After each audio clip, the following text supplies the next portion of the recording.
If you have ever tried to break a bad habit, you probably know that incredibly frustrating feeling, right? Absolutely. Like watching yourself make a mistake, but feeling entirely unable to stop. You see yourself, I don't know, reaching for your phone when you really should be sleeping. Or saying the exact wrong thing in an argument. Yes, and a part of your brain is just screaming at you to pull back, but your body just keeps going. Well, take that everyday feeling of, lost autonomy and scale it up to an absolute world-ending nightmare. Right, which is a terrifying thought. It really is. Imagine waking up behind the steering wheel of a car, and it's hurtling down a cliffside highway.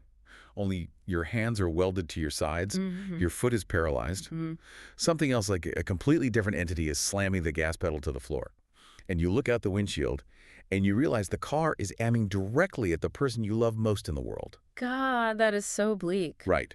All you can do is just watch through your own eyes as your physical body becomes a murder weapon. It's the ultimate horror of being held hostage inside your own physical form. You are relegated to the passenger seat of your own existence. Exactly. And that claustrophobic, terrifying loss of control, that is the beating heart of our deep dive today. Our mission is to explore this intensely dark, post-apocalyptic, sci-fi fantasy novel. It's called San Vitae, The Awakening by D.P. Kirk. Such a wild read. It really is. And specifically, we are going to act as your reader's guide to the book's pivotal, really explosive turning point, which is chapter 27, The Darkening Flower. Yeah, that chapter changes everything. It does. We want to break down the sheer literary quality of this chapter and, give you some compelling reasons why this profoundly psychological book really needs to be next on your reading list. Whether you're a hardcore sci-fi fantasy veteran or just someone who, loves incredibly complex world building. I mean, it demands a lot of you as a reader. Kirk really forces you to navigate a universe where the laws of magic and the mechanics of deep-seated psychological trauma are, well, they're essentially the exact same thing. Right. You really cannot understand the combat without understanding the mental devastation behind it. Okay, let's unpack this, because before we can even begin to review the psychological break that happens in The Darkening Flower, we really need to understand the mechanics of the broken world that forged these characters in the first place. Yeah, setting that stage requires looking up at the sky, literally. In Kirk's universe, the world has been devastated by an ancient cataclysm, and it left behind a literal physical scar in the heavens. Like a massive wound in the sky. Exactly. It's a massive black void hanging over everything, just this constant, oppressive reminder to humanity of its own fragility. And out of the ashes of that cataclysm emerged a new society, one that's entirely dominated by a magic system known as Vitae. Right, and we should break down the mechanism of Vitae, because this is not a system where, wizards wave wands and recite ancient Latin. Far from it. Yeah, Vitae is blood magic. It is raw life force. And society is splintered into these rigid, brutal factions based entirely on how you interact with that blood magic. At the bottom, you have the Sans. Right, ordinary humans. Right, who possess no magic and basically exist as, well, donors or victims for the ruling class. And above them are the San Vitae, the magic users who actually control this wasteland. And they control it primarily through the Santerrie faction, right? Yeah, who govern via something called the Dedreth Accord. We can think of the Accord essentially as a draconian magical tax system. Wow, a magical tax system. That sounds awful. It is. It institutionalizes the extraction of life force from the vulnerable to empower the elite, basically maintaining this precarious, terrifying order. And then there's the pushback, right? The Humanis purists. Yes. They are a militant faction entirely devoid of Vitae, and they use advanced lethal technology to hunt down the magic users. Plus, there are other factions, like the New Covenant, constantly vying for control in this massive power vacuum. But the whole geopolitical system, it gets thrown into total chaos when we introduce a wildly rare class of beings known as Sanites. Which is where our protagonist Kurien enters the picture. Yes, Kurien. He is a Sanite. He possesses a connection to Vitae so raw and terrifyingly powerful that it genuinely frightens the ruling Santerrie class. And unfortunately for him, that power made him a massive target. Yeah. He was conscripted by a Covenness named Myasuchi, and eventually, due to some really dark political maneuvering, he was thrown into an inquisitor's vault, and he spent 12 agonizing years in that vault. It's just unthinkable. 12 years of sensory deprivation, blood draining, and systematic physical and psychological torture. See, if we connect this to the bigger picture, Kirk isn't just writing dark fantasy for the sake of being edgy, you know? Right. He is using this bleak dystopian backdrop to physically manifest profound PTSD. The political factions, the tithing of blood, the Inquisitor's vault, they are all structural amplifiers for trauma. Everybody's broken. Exactly. Every single character in this book is desperately running from a deeply scarred past. Now, Kurien eventually escapes that vault, and he forms a blood bond with a woman named Sharina. Sharina is so cool. She's a fierce pixie evoker, right? A magic user who wields this highly unstable lavender plasma energy. Yeah, and she's covered in these intricate tattoos, but crucially, she is also a survivor. She was stripped of her autonomy and held in that exact same horrific Inquisitor's vault. So looking at this entire ecosystem, Yeah. I mean, it feels less like a traditional political fantasy war and much more like a, I don't know, a massive societal autoimmune disease. Oh, that's a great way to put it. The trauma in the system is so pervasive that the magic meant to sustain the world is actively eating it alive from the inside out, which honestly, it makes me question the world building a bit. How so? Well, reading through these sources, the sheer volume of misery, the Inquisitors draining his blood, the endless betrayals, the psychological manipulation from Myasuchi, I mean, is it almost too bleak? Ah, I see what you mean. Like when the world is this saturated with torture, why would a reader keep going? Where is the hope? It's a valid question, but the text actually leans into that oppressive bleakness on purpose. Yeah. The darkness of the macro world is required to make the micro connection between Kurien and Sharina feel so intensely luminous.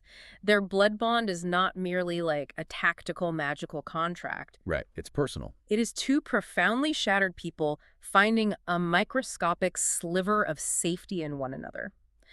So the hope in San Vitae doesn't come from the expectation that the world is suddenly going to get better or the government will reform. It's smaller than that. Exactly. The hope comes from their desperate, clinging attempt to heal each other in spite of a world designed to break them. That reliance on each other for just, like, basic fundamental sanity is exactly what gets weaponized in Chapter 27. Yeah, it really does. Because that pervasive trauma doesn't just stay in the background as character motivation. In The Darkening Flower, that trauma violently takes the wheel. We find them on the jagged, mist-covered stone cliffs of Varanth. It's a gorgeous but terrifying setting. A storm is brewing, waterfalls are crashing. It is a highly dramatic, classic Gothic environment. Very atmospheric. Super atmospheric. And it's on this cliff edge that Kurien suffers a complete, catastrophic psychological and physical hijack. Here's where it gets really interesting. Kurien's physical body is suddenly seized by a persona he calls Lotus. Lotus is terrifying. She's a dark, fiercely jealous, violently protective entity born entirely out of his repressed emotions and his deeply tangled abusive past with his former Covenness Myasuchi and her terrifying twin sister, Rikuko. Right. The text describes Kurien's true soul as being literally caged inside his own mind. He is trapped, basically screaming from the inside of this internal prison as his physical body manifests these feral, glowing red eyes and metallic claws. Just brutal. And this hijacked body slowly turns around and begins stalking Sharina across the cliffs. And the worst part is Sharina initially has no idea she's facing an internal hijack. Right, she just thinks he turned on her. Exactly. She just sees the man she loves, the man she just formed this vital bond with, turning on her with lethal intent. She is forced to defend her own life, so she unsheathes this specialized dagger tethered to her waist that flares with brilliant, superheated lavender and white plasma. Wait, I need to understand the actual mechanics of this split. Yeah. Because in a traditional sci-fi or fantasy story, a hijack usually means like an external demon possessed the hero. Yeah. You know? Yeah. But what exactly is Lotus? I mean, is she purely a psychological manifestation of his PTSD, like a dissociative identity born from those 12 years of torture to protect his mind? Or is she a literal, separate, magical entity that exists independently of his brain? Well, Kirk completely obliterates the line between those two concepts. Oh, interesting. In the specific blood magic system of San Vitae, psychology is magic. The shape the Vitae takes is directly dictated by the caster's psychological state. So his mind shapes the reality. Exactly. Because Kurien's mind was fractured by over a decade of torture, his magic literally leaks out through those psychological cracks.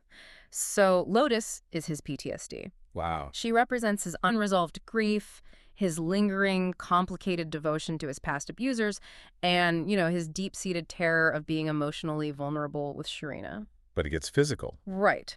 Because Kurien is a Sanite with immense magical power, his psychological defense mechanism gains literal physical mass.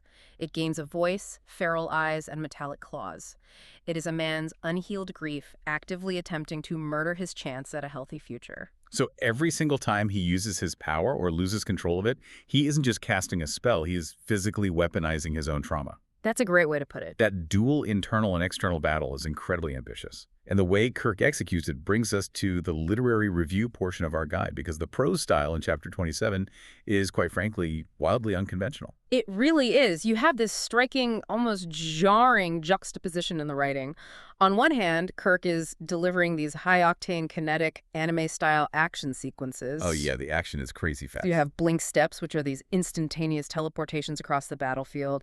You've got explosive, concussive shockwaves and razor-sharp wind sides deflecting Sharina's lavender plasma blasts. It is incredibly fast, visually dynamic, punishing combat. But then, layered directly over those explosive shockwaves and wind sides is this deeply ornate, gothic, floral poetry. Yeah. Like the text literally describes the birth of this violent persona as a night-blooming flower.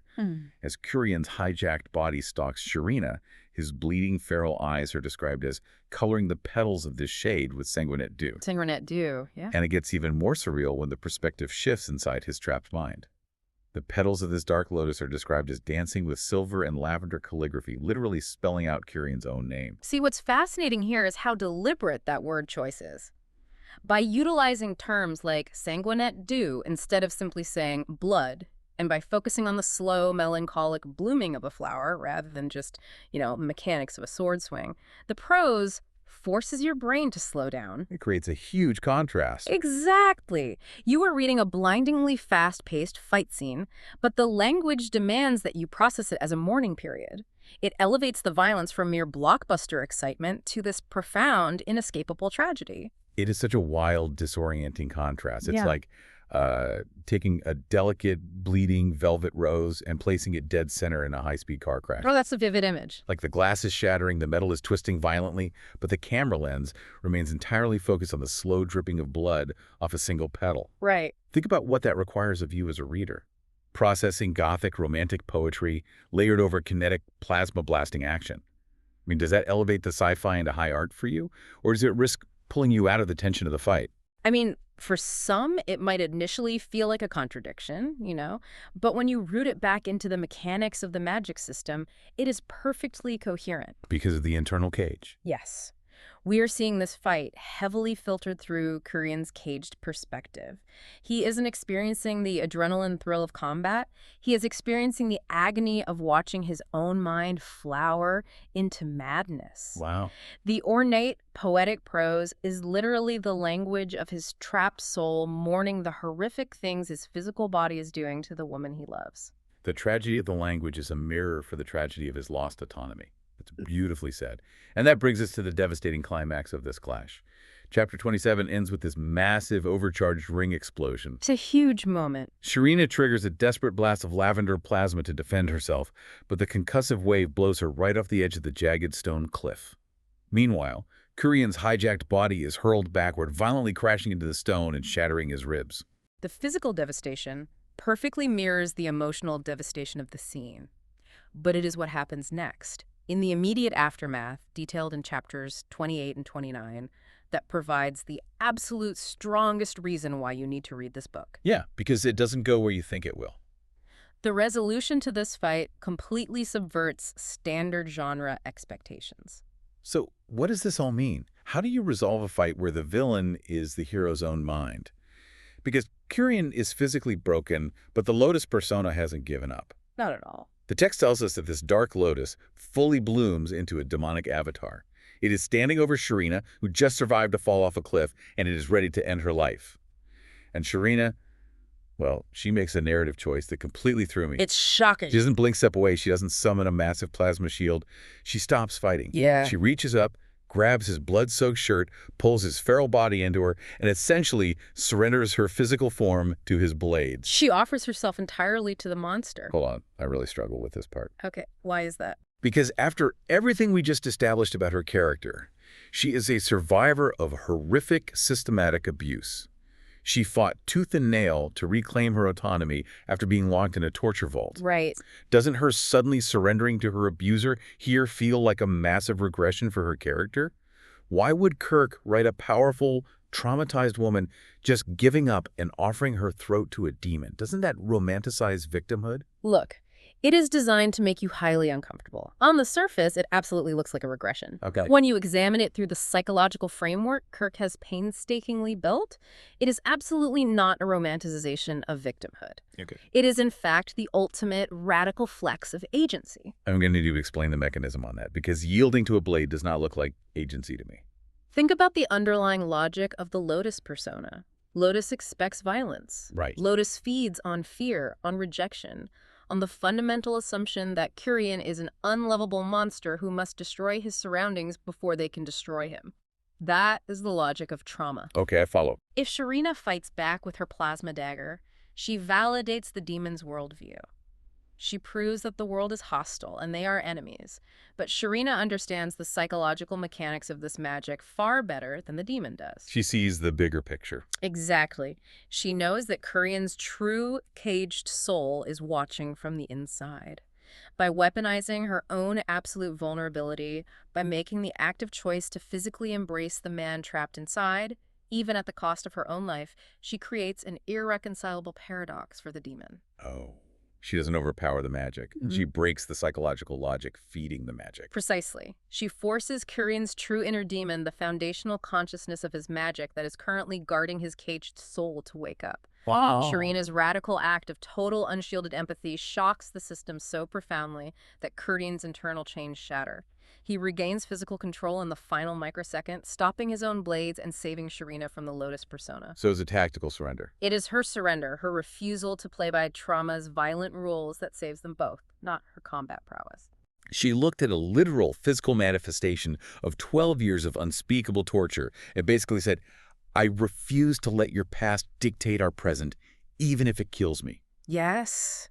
That completely flips the trope of the epic, explosive final battle. The real battlefield was never the stone cliffs of Roathi.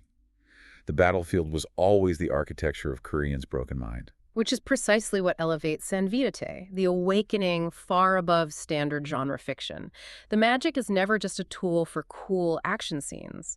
It is a meticulous, devastating metaphor for the human mind trying to survive its own memories. Let's wrap this up for you listening. If you're looking for a universe that is painted in shades of ash, blood, and neon plasma, you will definitely find it here. Absolutely. San Vitae offers a uniquely mechanistic psychological magic system where the cost of casting a spell is paid directly in trauma. It gives you intense, unapologetic character studies of broken people crawling their way through the dark toward healing. And it delivers all of this in a prose style that manages to be brutally fast-paced and gorgeously melancholic all at once. Chapter 27, The Darkening Flower, is the perfect microcosm of this entire experience. A breathtaking anime-style fight scene that is secretly a gothic tragedy about a man trying to save the woman he loves from himself. This raises an important question, one that the book leaves lingering in your mind long after you close the cover. What's that? Think about your own deepest traumas, your most unhealed grief, and your most tightly held insecurities. If those fractured parts of your psyche were suddenly given physical form, metallic claws, and unimaginable magical power, would the people who love you be able to recognize your true soul trapped inside? It is heavy. Or would they just see a monster they have no choice but to destroy? That is exactly the kind of thought that will keep you staring at the ceiling at 2 a.m. The line between survivor and monster is terrifyingly thin in the world of Rwanda. So, if you are ready to find out which side of the blade these characters fall on, we highly encourage you to dive into the world of San Vitae, the awakening for yourself. Until next time, keep your hands on the wheel and do whatever it takes to keep the shadows from driving.